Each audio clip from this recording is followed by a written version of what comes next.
Bonjour, voici la 4e conférence de notre cycle FCF, Aimer le Christ. Elle va être consacrée à Sainte Thérèse de Lisieux. Notre intervenant de ce jour est le père Gérard Nduwimana. Né au Burundi, où il a été ordonné prêtre en 2000 pour le diocèse de Gitega, le père Gérard est le premier prêtre fidei donum à avoir été envoyé par son évêque dans notre diocèse. Arrivé à Nancy en 2006, le père Gérard a d'abord été prêtre coopérateur à la cathédrale de Nancy et en même temps aumônier des étudiants et responsable du service de la coopération missionnaire.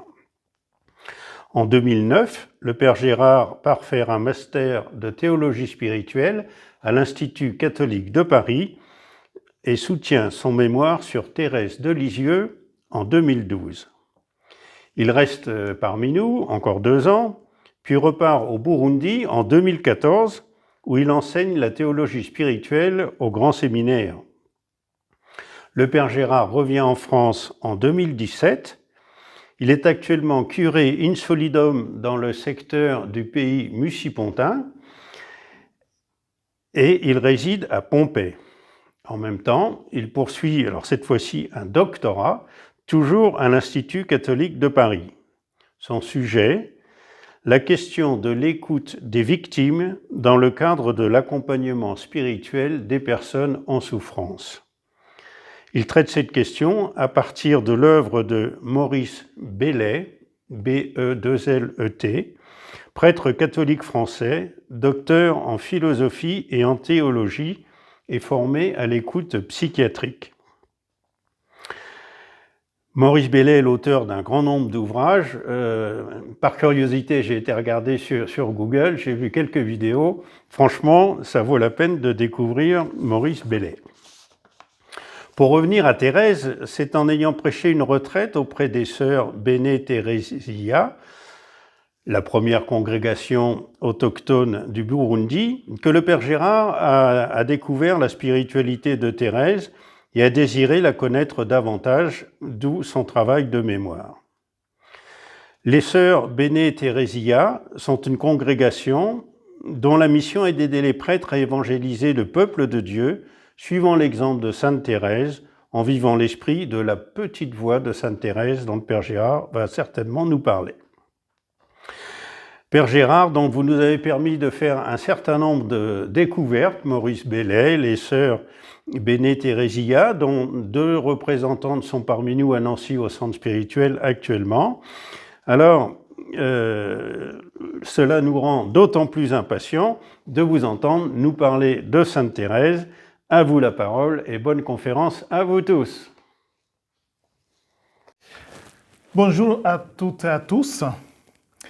Et merci d'être présent à cette conférence sur Sainte Thérèse de Lisieux et qui s'inscrit cette conférence dans le cycle des conférences dans le cadre de la formation continue de la foi de 2020-2021. Et cette conférence, je l'ai intitulée « Entre Jésus et Thérèse de Lisieux, un amour gratuit et inconditionnel ». Le XXe siècle a connu l'une des figures de sainteté les plus remarquables, Sainte Thérèse de Lisieux. Proclamée docteur de l'Église, sans un grand bagage théologique, patronne des missions, sans aucune expérience missionnaire, la petite Thérèse n'a rien d'exceptionnel, on peut le dire.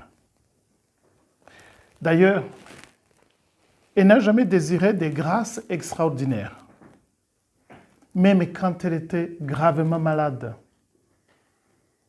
On lui a demandé de prier pour obtenir des grâces de guérison. Et elle a dit, vous pouvez prier, mais moi, je n'ai pas un grand désir. Parce qu'elle désirait tellement rencontrer Jésus et ne pense pas beaucoup aux grâces exceptionnelles, aux grâces extraordinaires de guérison. Malgré cela, son témoignage de vie spirituelle présenté particulièrement dans l'histoire d'une âme a rencontré un auditoire impressionnant partout dans le monde. Tout au long de sa courte vie, son seul désir est d'aimer Jésus et le faire aimer. Voilà le plus grand désir de Thérèse de Lisieux. Aimer Jésus et le faire aimer. Et la petite voie que Thérèse de Lisieux propose est un chemin de sainteté pour tous.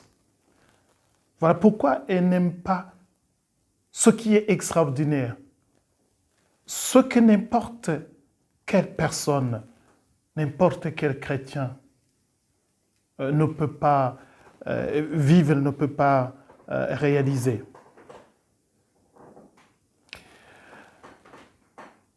La petite voie de Thérèse de Lisieux est un chemin. Et sur son chemin, on fait l'expérience d'être aimé gratuitement par Jésus. Et la réponse n'est que l'amour gratuit du Christ. En effet, la vie de cette carmélite normande, morte à 24 ans, a été marquée par l'amour du Christ et l'amour fraternel au plus haut degré. Dans mon exposé, je vais tenter de montrer comment Thérèse de Lisieux a fait l'expérience d'être aimée par Jésus d'un amour gratuit et comment elle s'est décidée à répondre à cette gratuité de l'amour de Jésus par un amour inconditionnel. Dans un premier temps, je vais essayer de montrer comment Thérèse de Lisieux a été initiée dès son enfance à l'amour de Jésus. Dans un deuxième temps, il s'agira de mettre en évidence le désir thérésien de répondre à l'amour de Jésus dans un mouvement du don total d'elle-même. Et sur ce point, je vais m'appuyer sur son poème, le poème 51, intitulé « Une rose effeuillée », et sur certaines images choisies par elle pour exprimer son amour gratuit et inconditionnel pour Jésus. Pourquoi le choix de ce poème? Thérèse a composé 54 poèmes. Et c'est dans cette poésie qu'elle livre son cœur. C'est dans cette poésie qu'elle montre en quoi consiste l'amour, la force de l'amour. Bien sûr, dans l'histoire d'une âme, c'est sa sœur c'est la nièce qui lui avait demandé d'écrire des souvenirs d'enfance. Et elle a fait 3 manuscrits, manuscrit A, manuscrit B, manuscrit C, où dans ces manuscrits, elle commence à dire « Je ne veux pas raconter ma vie, mais chanter les miséricordes du Seigneur. Les miséricordes que je chanterai toujours. » Voilà pourquoi dans ces manuscrits, c'est plutôt l'expérience de ce qu'elle a reçu, l'expérience de l'amour de Dieu, l'amour miséricordieux. Mais dans la poésie, c'est plutôt, elle montre son cœur. Comment elle veut répondre à cet amour. Et c'est pourquoi j'ai choisi. Et le poème, et qui est comme le résumé de toute sa vie, c'est le poème 51. Je vais préciser un peu plus loin le contenu de ce poème. D'abord, Thérèse de Lisieux a été éduquée dans une famille chrétienne. Elle a reçu une éducation chrétienne solide. Maintenant, nous pouvons comprendre avec la sanctification de ses parents. Actuellement, il y a même un projet de béatification de sa sœur Léonie, qui n'a pas eu, dans ses débuts de la vie religieuse, qui n'a pas eu des débuts faciles, qui a connu des échecs. Mais voilà, on peut connaître des échecs, mais à la fin, réussir sa vie grâce à Dieu. Alors d'abord, un petit rappel biographique de Thérèse de Lisieux. Thérèse de Lisieux est née à Alençon le 2 janvier 1873 des parents Louis et Zélie Martin, et baptisée 2 jours après à l'église de Notre-Dame. Elle est la dernière d'une fratrie de 9 enfants. 4 sont morts en bas âge. À 4 ans et demi, le 28 août 1877, elle perd sa mère. Elle devient orpheline. Suite à son décès, M. Martin décide de quitter Alençon pour s'installer à Lisieux dans le but de se rapprocher de M. Guérin, qui tenait une pharmacie à Lisieux. C'est l'oncle de Thérèse. En réalité, c'était la dernière volonté de Zélie pour se rapprocher, après son décès, la famille se rapproche de son frère, M. Guérin. Thérèse a fait sa première communion le 8 mai 1884. Elle en a gardé un très bon souvenir. Voilà ce qu'elle dit à propos de cette communion. « Ah, qu'il fut doux le premier baiser de Jésus à mon âme. » Une belle expérience de la première communion. Qu'il fut doux le premier baiser de Jésus à mon âme. Elle n'a jamais oublié ce baiser. Elle entre au Carmel de Lisieux le 9 avril 1888 et prononce ses vœux définitifs le 8 septembre 1890.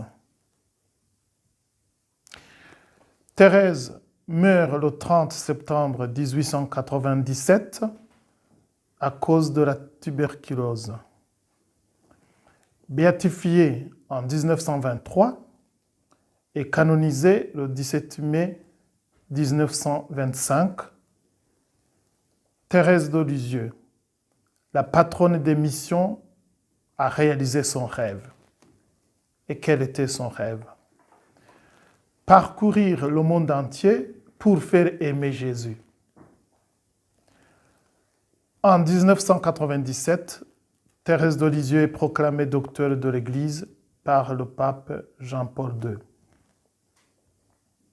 Alors, comment est-ce que Thérèse a été initiée à l'amour de Dieu, à aimer Dieu par-dessus tout? Thérèse de Lisieux est née dans un environnement profondément chrétien, avec des dévotions qui ont favorisé son éveil à la foi très tôt, et la rapidité de son progrès spirituel, aidée par ses sœurs et surtout sa marraine. Sa marraine, c'est en même temps sa sœur, sa grande sœur. L'abbé Pierre de Couvremont nous dit ceci. On l'habitue toute jeune à faire plaisir à Jésus et à égrener chaque jour les sacrifices accomplis sur un chapelet de pratique.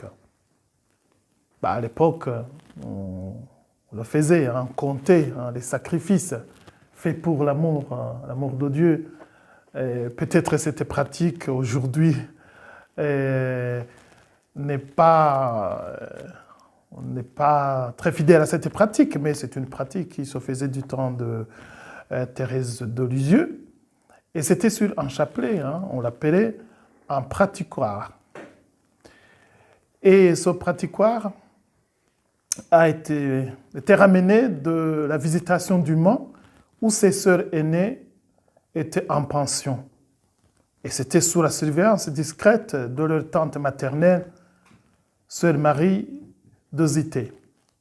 Donc on comprend que c'est une famille où la foi a une grande place dans la vie quotidienne. Il y a la tante qui est religieuse, il y a les grandes sœurs qui sont scolarisées chez les sœurs, et puis il y a la famille aussi, qui est une famille profondément chrétienne. Par exemple, pour se préparer à sa première communion, Thérèse de Lisieux ne laissait passer aucun sacrifice pour Jésus. Les sacrifices, on dit que pendant 2 mois de préparation, tout juste à la veille de sa communion, une moyenne de 28 sacrifices par jour. 28 sacrifices pour le plaisir de Jésus, donc durant 2 mois. Au catéchisme, il avait une meilleure note, ce qui prouve qu'elle a été à une bonne école familiale. Catéchisme en famille. Thérèse a grandi donc dans une famille pieuse, nourrie de la spiritualité. Pas n'importe quelle spiritualité, la spiritualité salésienne. Et donc le contact a eu ce contact avec la spiritualité salésienne très tôt, à son enfance. On peut dire qu'il y a une parenté spirituelle avec Saint François de Sales. Deuxièmement, à l'école de Saint François de Sales, des études qui ont été faites montrent que la famille Martin s'est laissée guider par la spiritualité salésienne. Jean Clapier, dans son ouvrage consacré à Thérèse, donne une liste non exhaustive des auteurs qui ont tenté de démontrer l'existence d'une parenté spirituelle entre la spiritualité salésienne et la petite voie thérésienne. En effet, en parcourant les écrits thérésiens et ses notes de retraite spirituelle, on se rend compte qu'elle se laisse toucher par certaines paroles de Saint François de Sales. De plus, quand elle les communique aux autres, on remarque son assimilation de la spiritualité salésienne. Par exemple, dans son manuscrit A, elle n'hésitait pas à comparer son père, M. Martin, à François de Sales dans son Progrès de l'amour de Dieu. Voici ce qu'elle écrit. Ce que surtout j'avais remarqué, c'était les progrès que papa faisait dans la perfection, à l'exemple de Saint François de Sales. Il était parvenu à se rendre maître de sa vivacité naturelle au point qu'il paraissait avoir la nature la plus douce du monde. Il prenait facilement dessus des contrariétés de cette vie. lorsque Léonie sortit de la visitation, il ne s'affligea pas, ne fit aucun reproche au bon Dieu de n'avoir pas exaucé les prières. Ce fut même avec une certaine joie qu'il partit la chercher. Alors, pourquoi Thérèse compare son père à François de Sales, Saint François de Sales? Je crois que c'est sur un point précis, c'est l'abandon, sur l'abandon que François de Sales a insisté beaucoup sur cette attitude d'abandon. Saint François de Sales a écrit le traité de l'amour de Dieu et au livre 9, il parle du renoncement, de l'abandon et il précise un point, ce qu'il appelle l'indifférence. En fait, l'indifférence dans la spiritualité salésienne, ce n'est pas une originalité, parce que Saint François de Sales a été formé chez les jésuites.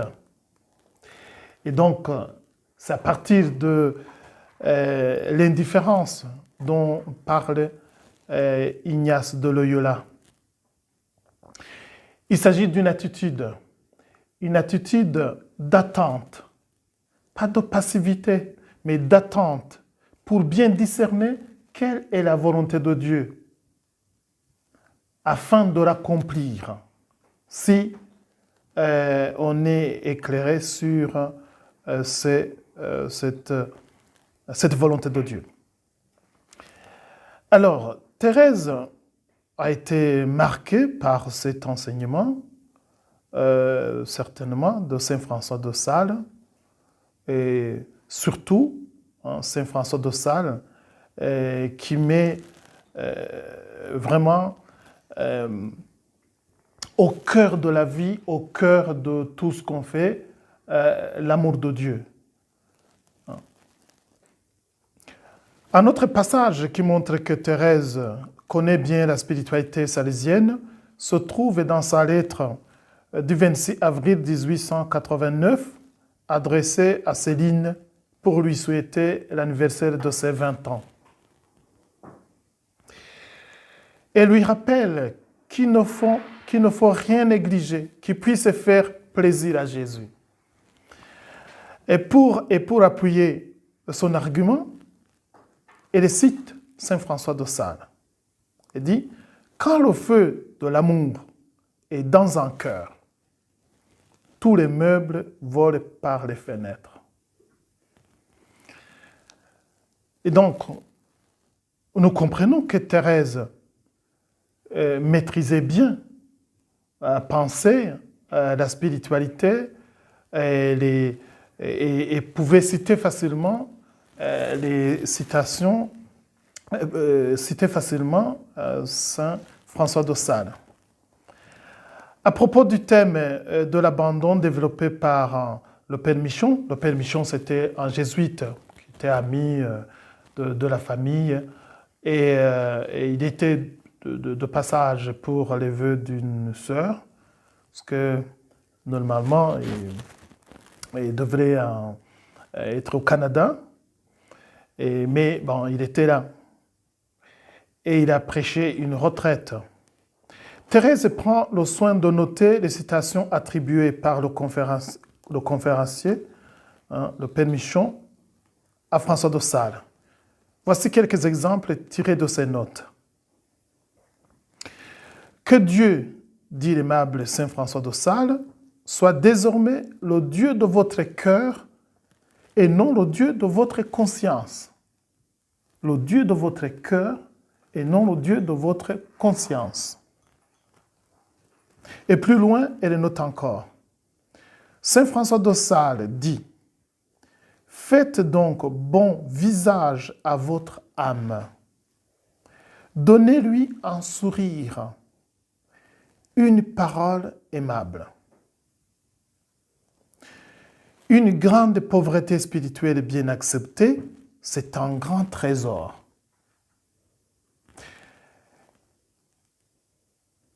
Donc voilà Sainte Thérèse qui cite, on peut trouver cette citation dans les œuvres complètes, les œuvres complètes à la page 1233.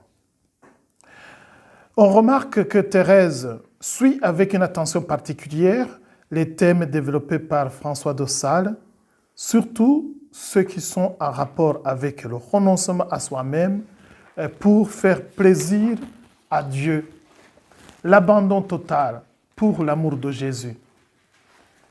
Thérèse de Lisieux connaissait bien la pensée de cet évêque, l'auteur du traité de l'amour de Dieu. Certes, Thérèse de Lisieux a été éduquée dans l'esprit salésien du détachement par amour de Dieu, mais la petite voix reste le fruit d'une expérience spirituelle personnelle. C'est cette expérience qu'elle partage à la veille de sa mort dans l'une de ses plus belles poésies qu'elle intitule « Une rose effeuillée ». Et c'est le message et surtout le cœur qu'elle révèle dans cette poésie que je voudrais mettre en lumière dans son deuxième temps. Pour commencer, j'aimerais qu'on lise ensemble ce poème 51, Une rose effeuillée. Jésus, quand je te vois soutenu par ta mère, quitter ses bras, essayer en tremblant sur notre triste terre tes premiers pas, devant toi je voudrais effeuiller une rose en sa fraîcheur pour que ton petit pied bien doucement repose sur une fleur. Cette rose effeuillée, c'est la fidèle image divine enfant, du cœur qui veut pour toi s'immoler sans partage à chaque instant. Seigneur, sur tes autels, plus d'une fraîche rose aime à briller.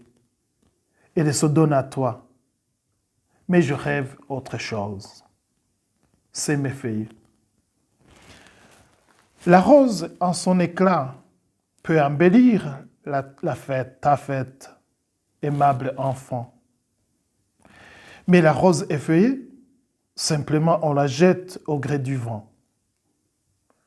Une rose effeuillée, sans recherche se donne pour n'être plus. Comme elle, avec bonheur, à toi, je m'abandonne, petit Jésus. L'on marche sans regret sur des feuilles de rose, et ces débris sont un simple ornement que sans art on dispose, je l'ai compris. Jésus, pour ton amour, j'ai prodigué ma vie, mon avenir. Au regard des mortels, rose à jamais flétrie, je dois mourir. Pour toi, je dois mourir, enfant, beauté suprême. Quel heureux sort! Je veux, en m'effeuillant, te prouver que je t'aime, ô mon trésor. Sous tes pas enfantins, je veux avec mystère vivre ici-bas, et je voudrais encore adoucir au calvaire tes derniers pas.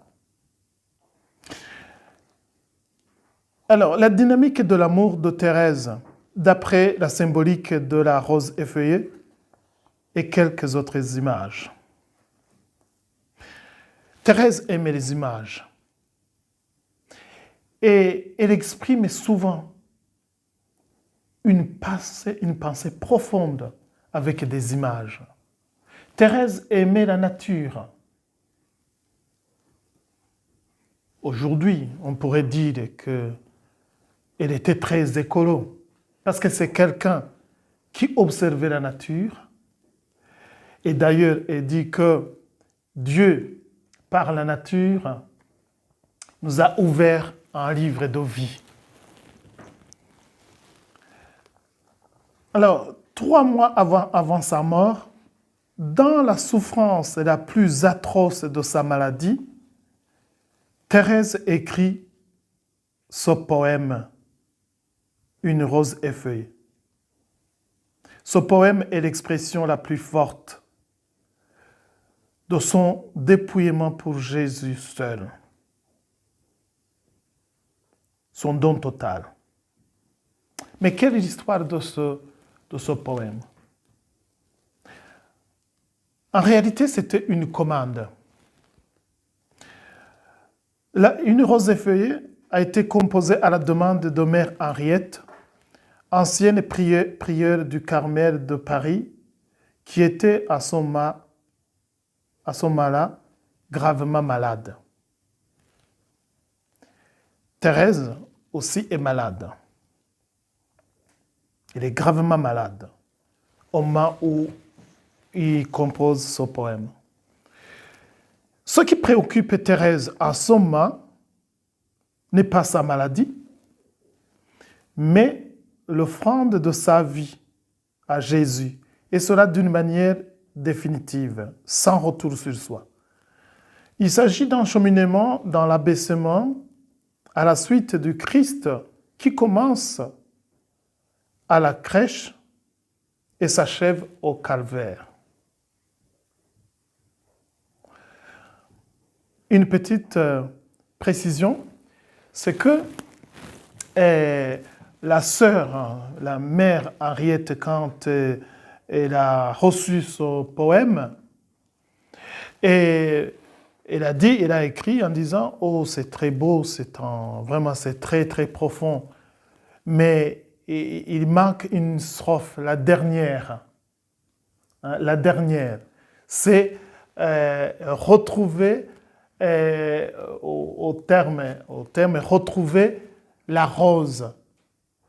Ça veut dire en fait, la rose, une belle rose, ça veut dire à la fin,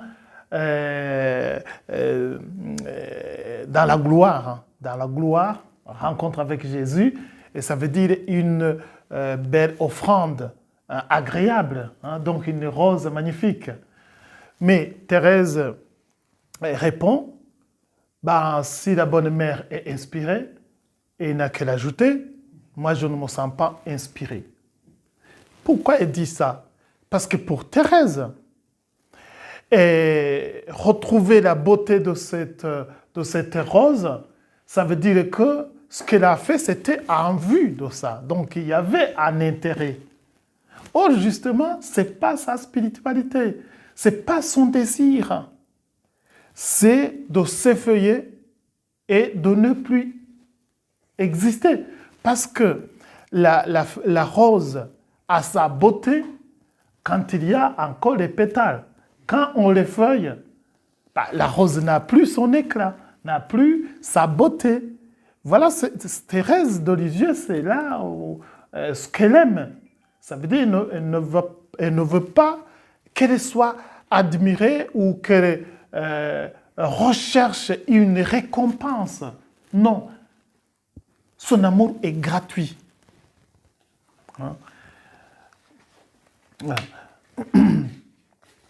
Alors,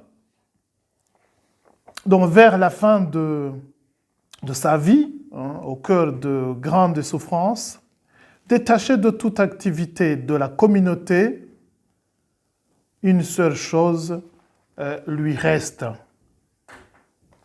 Le don de soi total pour faire plaisir à Jésus et pour le salut des pécheurs. Son effeuillement semble être l'aboutissement d'un parcours spirituel commencé depuis la nuit de Noël 1886.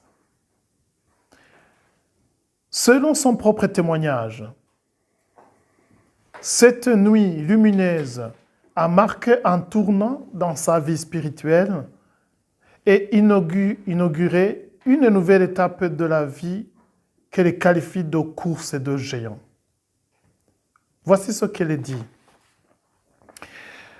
Je sentis en un mot la charité entrer dans mon cœur, le besoin de m'oublier pour faire plaisir, et depuis lors, je fus heureuse.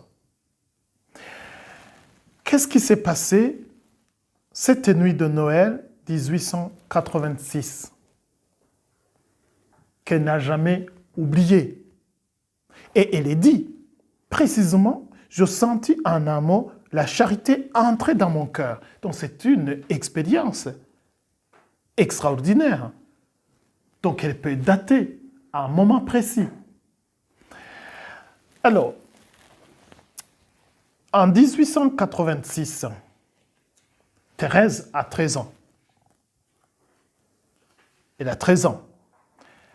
Alors, elle a participé avec sa sœur et son père à la messe de minuit, messe de Noël. Et quand il rentre, son père allait le fatiguer. Et Thérèse court pour voir dans les souliers les cadeaux de Noël. Et son père lui donne une remarque.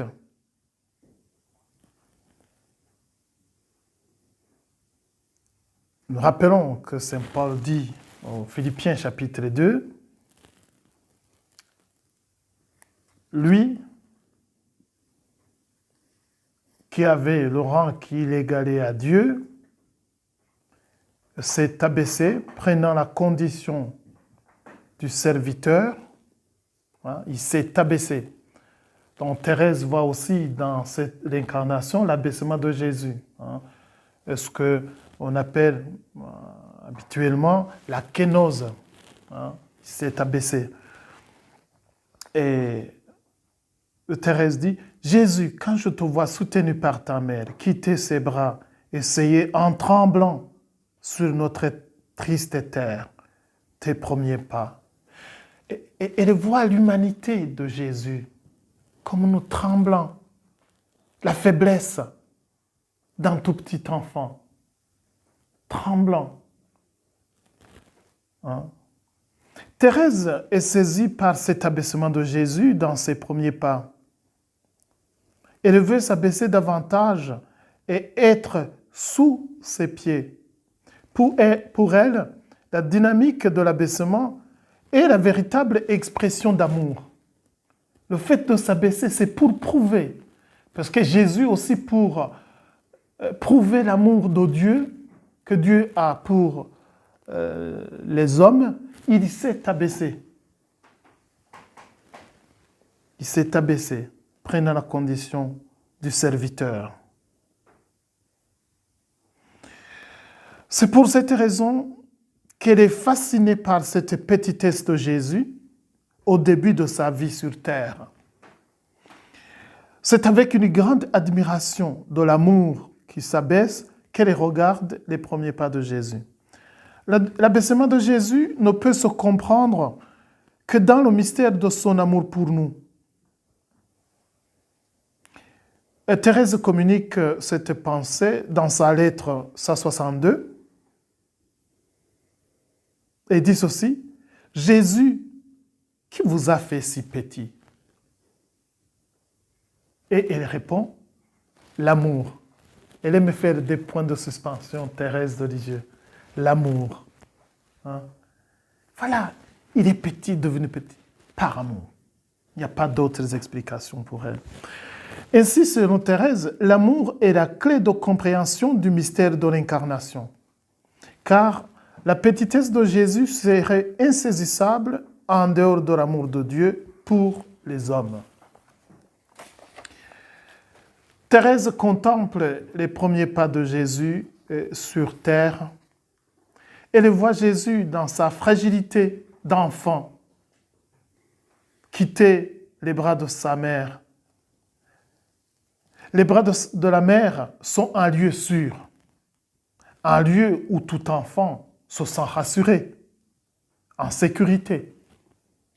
Mais l'enfant Jésus prend l'initiative de quitter ce lieu paisible, tranquille, où il est comblé d'amour et de tendresse maternelle, pour marcher sur la triste terre. Thérèse veut effeuiller pour le petit Jésus une rose. Et quel est le sens de ce geste? Dans son manuscrit B, Thérèse précise que c'est un geste d'amour. Elle dit ceci: « Je n'ai d'autre moyen de te prouver mon amour que de jeter des fleurs, c'est-à-dire de ne laisser échapper aucun petit sacrifice, aucun regard, aucune parole, de profiter de toutes les plus petites choses et de les faire par amour. Je n'en rencontrerai pas une sans l'effeuiller pour toi. » Mais en fait, la rose, finalement, c'est quoi? Ce qu'elle dit, des sacrifices, aucun regard, aucune parole qui peut faire plaisir à Jésus. Elle donne. Elle fait pour Jésus. Donc, c'est une expression de l'amour qu'elle a pour Jésus. Et dès la deuxième strophe, Thérèse montre qu'il s'agit d'une image. Cette symbolique de la rose effeuillée peut prouver son amour inconditionnel de Jésus. Elle dit, c'est la fidèle image divine enfant, du cœur qui veut pour toi s'immoler sans partage, du cœur qui veut s'immoler. Alors, s'immoler, ça veut dire on disparaît. Hein. Ce qu'on sacrifie à Dieu, hein, ça c'est dans le sens du sacrifice. Elle aime parler de sacrifice. Ce qu'on sacrifie à Dieu, on ne le reprend pas. Hein, c'est pourquoi les holocaustes sont brûlés. C'est une offrande pour éviter de reprendre. On donne totalement à Dieu pour ne pas reprendre. Et c'est pourquoi elle utilise cette image. Elle veut s'immoler pour Dieu. Parce qu'elle ne veut pas le retour en arrière. Donc, s'immoler sans partage. Il s'agit d'une image pour exprimer les sentiments les plus profonds de son cœur. Son amour exclusif pour Jésus. Elle veut, dans sa fragilité, comme une rose, se donner à Jésus sans retour. Pour elle, le don de soi par amour est un chemin du bonheur. Voici ce qu'elle écrit à propos de son état, justement son état d'âme. Hein? Comme je le disais, avec la grâce de Noël. Elle dit, depuis lors, je fus heureuse. Et elle le dit au moment où elle est gravement malade, où elle voit la mort prochaine. Mais elle dit qu'elle est heureuse dans cet état. Parce qu'elle ne voit que Jésus dans sa vie, l'amour de Jésus. Je dis quand même que c'est vraiment une grâce et c'était abandonné complètement. Cette expérience du don de soi l'a aidé à bien préciser ce qu'elle entend par amour. Elle dit, aimer, c'est tout donner et se donner soi-même. Tout donner et se donner soi-même. Donc il ne reste rien. On ne met pas, il n'y a pas quelque chose qu'il faut mettre à côté. C'est tout. Et Thérèse de Lisieux a toujours, chez elle, il n'y a pas à moitié. C'est tout ou rien. Hein, c'était sa vie. Hein? Rappelons quand, pour faire des choix, bon, elle disait, qu'est-ce que tu veux choisir? Elle dit, mais moi je choisis tout. donc pas à moitié. Hein. Et voilà. Et dit aussi, vivre d'amour, c'est donner sans mesure, sans éclat, sans réclamer de salaire d'ici-bas. Ah, sans compter, je donne, étant bien sûr que lorsqu'on aime, on ne calcule pas. Lorsqu'on aime, on ne calcule pas. C'est ce qu'il dit, c'est son poème numéro 17. Son poème 17. Hein? Sans compte, je donne, étant bien sûr, elle est sûre et certain que lorsqu'on aime, on ne calcule pas. Voilà, c'est une expérience vraiment thérésienne. Alors, deuxièmement, don de la vie de Jésus dans le mystère pascal. Thérèse contemple d'abord les premiers pas de Jésus, enfant, quittant les bras de sa mère, mais elle contemple Jésus aussi au calvaire, à la croix. Donc le mystère de la croix. Comment est-ce que Jésus montre l'amour infini de Dieu à la croix? Elle dit, sous tes pas enfantins, je veux avec mystère vivre ici-bas, et je voudrais encore adoucir au calvaire tes derniers pas. La dernière strophe d'une rose éveillée décrit d'une manière admirable la fidélité de l'amour de Thérèse. Elle suit Jésus de la crèche à la croix. Elle révèle la dynamique de son amour. Les derniers pas de Jésus au calvaire conduisent à son offrande totale de sa vie sur la croix. L'abaissement du Christ dans le mystère de la croix est l'expression de son amour absolu et infini. À partir de Pâques 1896, Thérèse entre dans une épreuve de la foi et se rend compte que celle-ci n'est plus son rempart, mais qu'il faut descendre pour rejoindre le Christ au calvaire. Nous nous rappelons Jésus sur la croix, Jésus sur le chemin, dans sa passion. Il crie à son Père, « Pourquoi m'as-tu abandonné ?» Thérèse, dans sa souffrance vers la fin de sa vie, elle a eu une épreuve de la foi.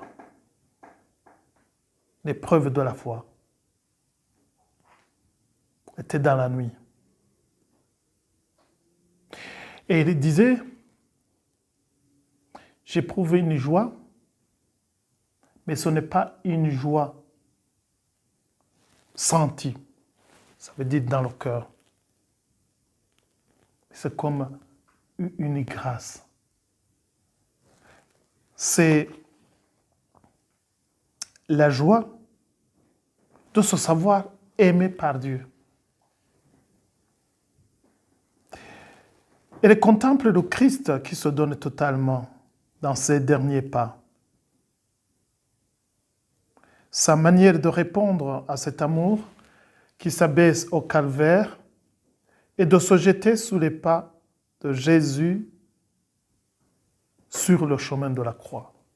Voilà, elle va jusqu'au bout. Elle veut aller jusqu'au bout. C'est vraiment la fidélité, parce que là, elle voit la mort prochaine.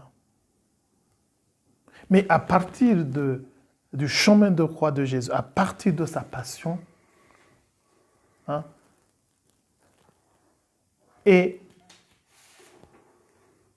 elle montre vraiment toujours sa fidélité, son cœur fidèle à l'amour de Jésus. Voilà l'enseignement, ce que Thérèse de Lisieux nous communique, le cœur de Thérèse. à partir de ce poème. Mais Thérèse aussi a utilisé d'autres images. Elle met des images pour traduire, pour exprimer sa fidélité à l'amour du Christ. La petitesse thérésienne comme condition de fidélité à l'amour du Christ. Thérèse exprime souvent sa pensée sous forme d'images. Les images telles que le petit grain de sable, le petit jouet, le petit oiseau, la pâquerette, nous révèlent la perfection de l'amour de Thérèse pour Jésus. C'est un amour gratuit et n'attend pas quelque faveur en retour. Et par exemple, le grain de sable. Dans sa lettre 95, destinée à sœur Agnès de Jésus, Thérèse s'identifie au grain de sable sous les pieds de Jésus. Grain de sable. Ça ne représente pas grand-chose, grain de sable. Hein? Ce n'est pas comme un roc. Hein? C'est un grain de sable. On ne peut pas faire attention à un seul grain de sable. Hein? Voilà le cœur de Thérèse. En fait, derrière, il y a l'humilité. Hein? Il y a l'humilité, son amour prend racine dans l'humilité. Et donc, Thérèse exprime ce qu'elle veut être. Ignorée de tous afin de sauver les âmes pour Jésus. Elle veut demeurer dans cette attitude d'abaissement. Il est fort étonnant de voir l'insistance avec laquelle elle demande à sœur Agnès de prier pour elle, pour rester un petit grain de sable. Priez. Elle dit ceci. Elle lui demande ceci. Priez pour le pauvre petit grain de sable. Que le grain de sable soit toujours à sa place, c'est-à-dire sous les pieds de tous, que personne ne pense à lui, que son existence soit, pour ainsi dire, ignorée. Le grain de sable veut à tout prix sauver des âmes. Il faut que Jésus lui accorde cette grâce. Le grain de sable, c'est Thérèse. Mais elle a un désir quand même. C'est de sauver les âmes pour Jésus. Et comment? Son désir, comme je le disais au début, c'est de faire aimer Jésus pour que les gens soient sauvés, particulièrement les pécheurs. Dans certaines lettres destinées à sœur Agnès, elle confie son désir d'être un grain de sable. Je veux toujours être le petit grain de sable. Ce symbole du petit grain de sable revient souvent sous sa plume. Elle traduit ainsi son désir d'oubli de soi, son désir de la constance dans l'abaissement, non pour elle-même, mais pour le salut des âmes. Donc il y a aussi une dimension missionnaire, le salut des âmes. Et puis une autre image, c'est le petit jouet. Le jouet de Jésus est dans une totale disponibilité pour lui. Ah, le jouet, Jésus, il peut faire ce qu'il veut. Thérèse se prend pour un jouet. Un jouet, c'est pour faire plaisir. Et il dit, Jésus, il peut jouer ou pas. Ça ne change rien pour le jouet. Le jouet ne va pas dire, le petit jouet, « Oh, il ne s'intéresse pas à moi. » Mais non, c'est vraiment une disponibilité totale. Hein? On peut dire aussi que c'est vraiment dans l'attitude dont parle c'est François de Sales ou Ignace de Loyola, attitude d'indifférence. On est prêt, on est disponible pour la volonté, pour accomplir la volonté de Dieu. Disponibilité. Thérèse est disponible pour Jésus. Si Jésus ne le portait pas, s'il ne lance lui-même sa petite balle, il restera là, au même endroit. Cette image exprime donc la disponibilité comme fruit du dépouillement thérésien. En effet, la balle se contente d'être entre les mains de Jésus, qui peut en faire tout ce qui lui semble bon. C'est la volonté de Jésus qui compte, car en toutes circonstances, la balle, ce petit jouet, obéit à sa volonté. On remarque ici que Thérèse vit dans une totale disponibilité, dans la mesure où elle ne se recherche plus en rien. L'abandon l'a mise dans un état de non-désir, de disponibilité sans faille. Le seul désir qui lui reste est de faire plaisir à Jésus. Une autre image, c'est le petit oiseau. Elle veut être un petit oiseau. Thérèse fait une comparaison entre les grands saints qui ont accompli beaucoup d'œuvres et elle, simple petit oiseau. Mais le petit oiseau n'hésite pas à fixer le soleil de l'amour. Le soleil de l'amour, c'est Jésus, le soleil de l'amour. Elle le dit dans son manuscrit B. Le petit oiseau. Elle parle des aigles. Un aigle vole très très loin. L'aigle symbolise les grands saints qui ont fait beaucoup de choses, d'œuvres remarquables. Mais le petit oiseau est faible, il ne vole pas très loin. Et puis le petit oiseau a besoin aussi des aigles. Des aigles. Mais surtout, fixe son regard sur le soleil. Le soleil d'amour, Jésus. À défaut de pouvoir voler vers lui comme les aigles, il fixe le regard. Il fixe le regard. Le petit oiseau, dans sa confiance, ne cache pas ses infidélités à son bien-aimé soleil. Il n'est pas gêné.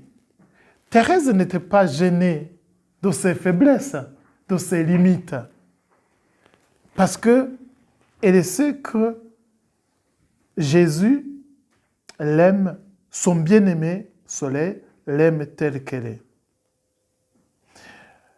Le petit oiseau se sent protégé par ses frères, les aigles, contre les vautours.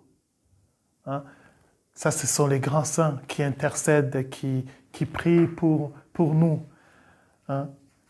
Thérèse est convaincue que sa faiblesse n'est pas un obstacle pour arriver à la sainteté. Par contre, elle est fière de sa faiblesse car elle lui donne la confiance de s'abandonner à Jésus. Comme le petit oiseau, et ne s'appuie sur rien de ce qui lui est propre. Alors, la dernière image que j'ai choisie, c'est l'image de la pâquerette. Alors, la pâquerette, c'est une petite fleur qui pousse. Alors, elle a choisi la pâquerette, c'est par rapport au lys. La lys. Thérèse aimait cette image de la pâquerette et n'hésitait pas à la reprendre dans la poésie, le poème 52, où elle parle de l'abandon comme fruit de l'amour. Elle dit, comme la pâquerette au calice vermeil, moi, petite fleurette, je m'en trouve au soleil. Nous remarquons que la perspective de cette dynamique de la petitesse thérésienne est le don total de soi par amour. Ce serait mal saisir sa pensée de croire que la dynamique de la petitesse conduit dans un état de passivité. C'est plutôt le contraire, car pour répondre à l'amour gratuit de Jésus, il ne laisse passer aucun sacrifice. Voici ce qu'elle dit dans son manuscrit B. « Je n'ai d'autre moyen de te prouver mon amour que de jeter des fleurs, c'est-à-dire de ne laisser échapper aucun sacrifice. Je vais souffrir par amour et même jouir par amour, ainsi je jetterai des fleurs devant ton trône. » Souffrir par amour et même jouir par amour. Ça veut dire en toutes les circonstances, peu importe, que ce soit dans un moment de bonheur, de joie, c'est pour l'amour de Jésus. Que ce soit dans des moments difficiles, c'est pour Jésus. Ainsi, Thérèse veut être cette pâquerette qui plaît à Jésus dans sa petitesse. Cette petite fleur, sans éclat ni grandeur, est le symbole du cœur de Thérèse qui ne veut que s'abaisser pour se donner à Jésus. Comme nous venons de le constater, Thérèse se sert des images diverses pour exprimer sa petitesse, sa totale disponibilité à Jésus, son amour pour lui. L'amour total, l'amour sans partage. Je vais essayer de conclure.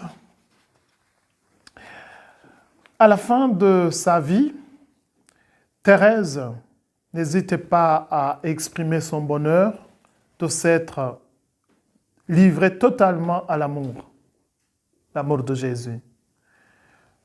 Voici ce qu'elle dit. « Je ne me repens pas de m'être livré à l'amour. Je ne me repens pas de m'être livré à l'amour.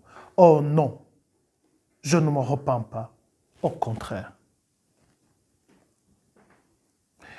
Et pour Thérèse, le don de soi est la réponse à l'expérience d'être aimée. Dans sa contemplation, Thérèse est saisie par l'amour de Jésus qui veut se donner. Jésus veut des âmes qui accueillent son amour.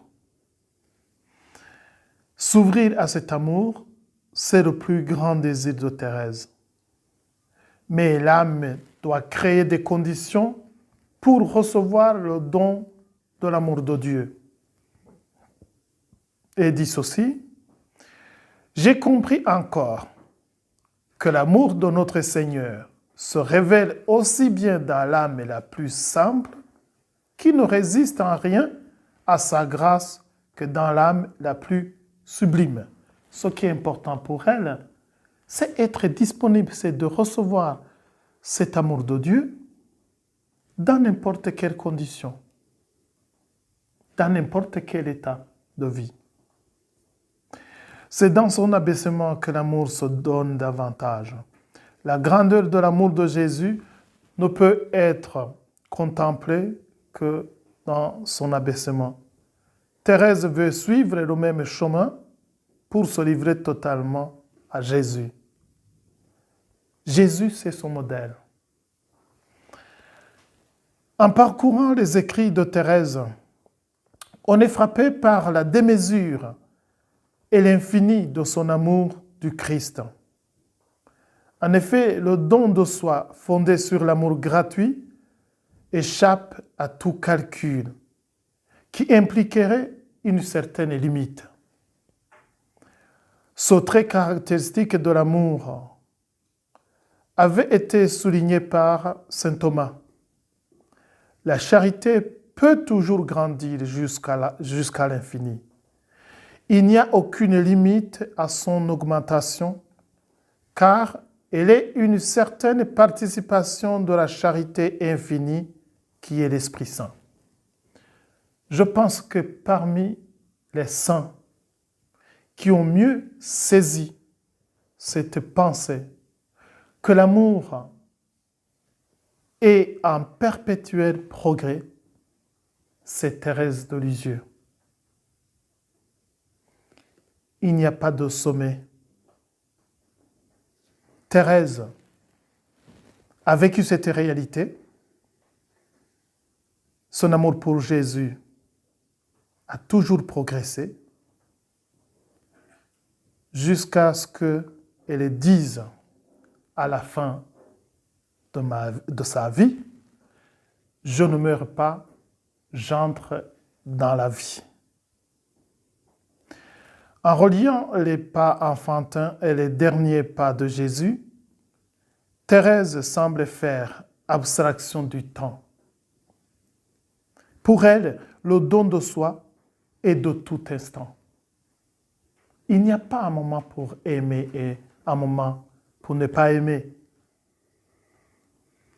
Son désir de s'effeuiller pour Jésus est l'expression de son amour gratuit et inconditionnel qui se nomme agapé dans le Nouveau Testament. Je vous remercie.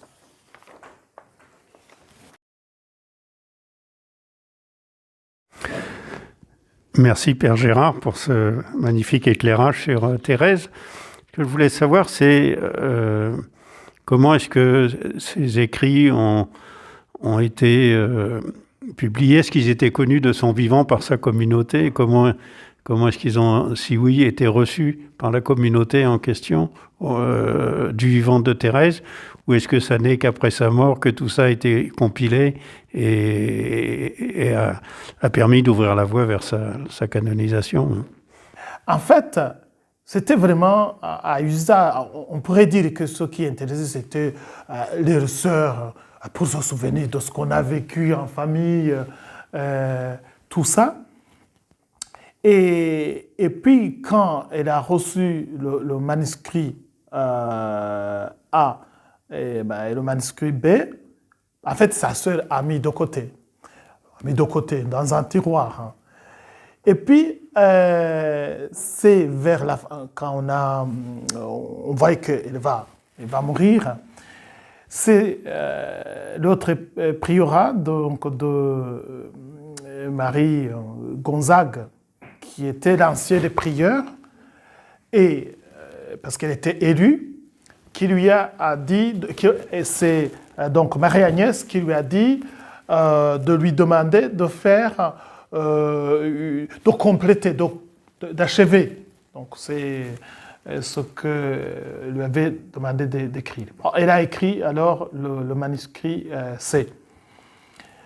Mais les poèmes en fait, comme les lettres, il y a des lettres diverses qu'elle adressait soit aux membres de la famille ou ce qu'on appelait des billets. Des billets, en fait, quand une sœur avait un anniversaire ou voulait communiquer quelque chose, c'était la pratique. Quand on a fait la méditation, tout ça, et lui écrivait un petit billet. C'était vraiment aussi une marque d'attention et tout ça. Et puis un partage. Et donc, tout ça, ça existait, mais ça n'était pas publié. Hein. Chaque sœur recevait individuellement un poème. Donc, tout avait une circonstance. Et c'est comme les récréations, hein, parce qu'elle écrivait aussi des théâtres, hein, des pièces pour les récréations. Ça, on a publié un peu plus tard. Alors, quand Thérèse est morte, donc il n'y avait pas, sauf ces poèmes, il n'y avait pas d'écrit à l'extérieur. Et d'ailleurs, dans la communauté, on s'est demandé, mais qu'est-ce que... parce qu'il fallait faire une page nécrologique pour envoyer dans d'autres communautés, mais qu'est-ce qu'on va raconter? Qu'est-ce qu'on va dire de cette sœur? Au point de départ, avant de lire ce qu'elle a écrit, on ne connaissait pas. Hein. C'est justement sa capacité de renoncement, de ne pas se montrer, de ne pas montrer même ses talents. On savait qu'elle avait des talents, hein, surtout pour mimer, voilà. Elle avait des talents hein, pour jouer, mais ne veut pas se mettre en avant. Mais c'est quand on a lu et puis qu'on a dit, oh là là, c'est très riche. Alors, on a demandé un conseil à un père qui a dit, oh, c'est magnifique, il faut publier. Hein, il faut publier. Et puis, on a fait quelques... comme elle écrivait, Sainte Thérèse, c'est extraordinaire. Si on voit les manuscrits, elle écrivait dans ce rejet. Hein, donc, ça veut dire, elle n'avait pas de brouillon. Hein, parce qu'elle écrivait de ce qui venait de son cœur. Et donc, on a on range certaines choses. Des fois, elle faisait des points de suspension. Pour que ça soit publié. Mais à un certain moment, on a dit, mais non, il faut prendre tel que ces écrits, même là où il y a, on va préciser, il devrait y avoir un accent grave, on n'a pas mis, on va montrer, mais voilà. Donc, ça n'a pas été publié de son vivant. Mais après la publication, c'était extraordinaire comment l'histoire d'une âme a été, on a écoulé, et puis on a fait des rééditions, tout ça. Et on voit quand même que la communication, beaucoup de gens étaient au courant. Et il est sorti les lettres que les poilus de la Première Guerre mondiale ont adressées à Thérèse. C'est magnifique.